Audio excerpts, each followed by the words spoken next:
Nous allons voir maintenant les options principales de Revit. Je vais dans le menu principal ici et j'accède aux options en cliquant sur ce bouton-ci et en dessous. Alors, j'ai beaucoup d'éléments que je vais pouvoir modifier. Certaines choses, je ne vais pas m'y attarder parce qu'elles ne nécessitent pas beaucoup d'explications. Je vais m'attarder sur les plus pertinentes. Les propriétés générales. Je vais avoir la possibilité ici au niveau des notifications de paramétrer un intervalle de rappel. À savoir que en paramétrant ceci, je vais permettre à Revit de me rappeler toutes les 15 minutes, toutes les 30 minutes, toutes les heures, etc. de faire une sauvegarde. Je n'ai pas de sauvegarde automatique, donc je vais, en mettant par exemple 30 minutes, avoir une fenêtre qui apparaît à l'écran toutes les demi-heures me demandant de sauver. Je le fais ou je ne le fais pas, mais au moins j'ai un rappel qui me permet de faire des sauvegardes régulières. Quand on travaille en collaboration sur un fichier, il est possible avec Revit de travailler à plusieurs sur un même dossier. C'est ce qu'on appellera le travail sur un fichier central. J'ai également la possibilité de paramétrer ici un rappel pour l'enregistrement au niveau du fichier central. Le nom d'utilisateur, alors ça c'est très important, principalement lorsqu'on travaillera à plusieurs sur un fichier, car cela permettra de savoir qui travaille sur quoi. Donc ici, il est vraiment recommandé de mettre un nom pertinent par personne. Nous avons ensuite ici la fréquence de la mise à jour du partage de projet. Ça aussi c'est quelque chose qui est utilisé lorsqu'on travaille à plusieurs sur un même fichier. Il faudra y faire attention car à un moment, quand le fichier devient très important et très lourd en taille, il vaudra mieux diminuer ceci vers une fréquence moins rapide de mise à jour, ce qui permettra d'éviter des lenteurs au niveau de l'utilisation de Revit, proprement dit. Au niveau de l'interface utilisateur, principale chose, alors d'abord c'est le thème actif, alors ça c'est un peu comme dans tous les logiciels, je peux créer, voilà on le voit ici au-dessus, je peux utiliser un thème actif clair ou un thème actif sombre, simplement. Alors ceci par contre, ça c'est intéressant, je vais pouvoir gérer ici tous les raccourcis clavier. Donc j'ai à ce moment-là une fenêtre qui apparaît et qui me permet ici d'avoir un accès à toutes les commandes. Alors vous voyez évidemment qu'il y en a un nombre assez important, avec tous les raccourcis clavier qui y sont attachés. Je peux filtrer, faire une recherche. Si par exemple je veux voir toutes les commandes qui correspondent aux outils de mur, voilà, en tapant mur ici, j'ai accès à toutes les commandes qui contiennent le mot mur. Ou je peux également demander de filtrer sur base des onglets par exemple. Donc si je veux avoir le paramétrage des raccourcis clavier pour tout ce qui concerne l'onglet de vue, eh bien je peux venir ici sur vue onglet. Et je vais avoir ici toutes les commandes qui correspondent à l'onglet Vue. Donc par exemple, le fait de passer en vue 3D, c'est quelque chose qu'on va faire très fréquemment. Eh bien on pourrait imaginer ici mettre un raccourci clavier qui n'existe pas pour l'instant. Donc par exemple, vue 3D par défaut, je pourrais mettre VB. J'attribue. Je vois le raccourci qui apparaît ici maintenant au niveau de la commande.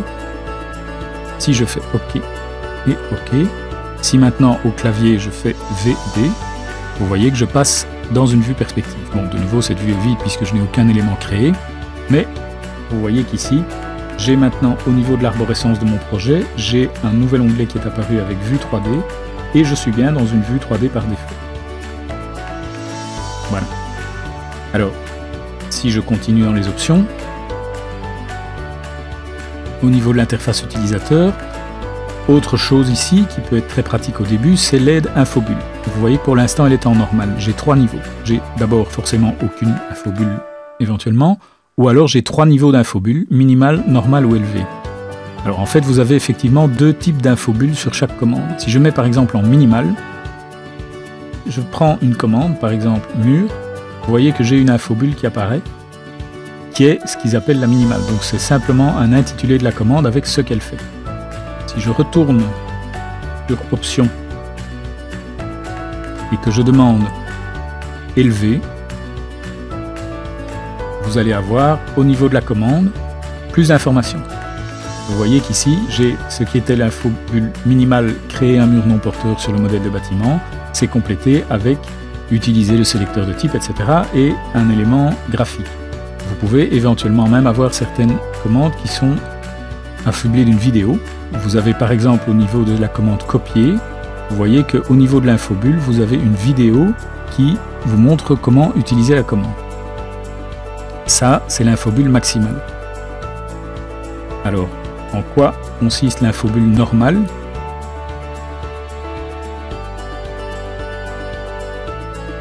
l'infobulle normale, en fait, qu'est-ce qu'elle va faire?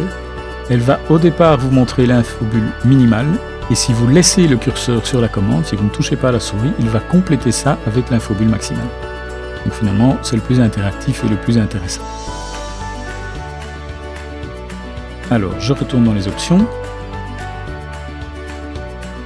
On va passer à l'onglet graphisme. Alors,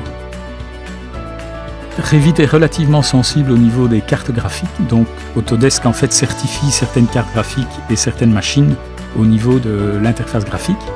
Donc si éventuellement, comme c'est le cas ici, vous voyez que j'ai un message qui me dit que la carte vidéo est inconnue, ça veut dire qu'elle n'a pas été testée par Autodesk et donc n'est pas certifiée.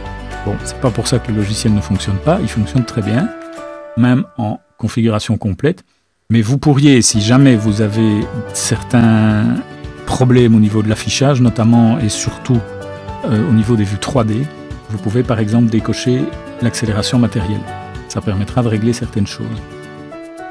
Alors, vous avez également ici un autre élément qui est assez intéressant et qui est apparu maintenant avec Revit 2015, c'est l'anti-crénelage. Alors, je vous montre si je crée par exemple un mur en oblique. Vous voyez ici que la ligne est tout à fait lisse. Si je vais dans mes options et qu'au niveau des graphismes je décoche l'anti-crénelage, voilà, vous voyez que j'ai mon élément qui devient saccadé, j'ai des escaliers qui apparaissent au niveau des lignes. Et donc c'est cette nouvelle option qui est apparue au niveau de Revit 2015 et qui vous permet au niveau des graphismes d'utiliser l'anti-crénelage, ce qui vous permet d'avoir des lignes tout à fait lissées.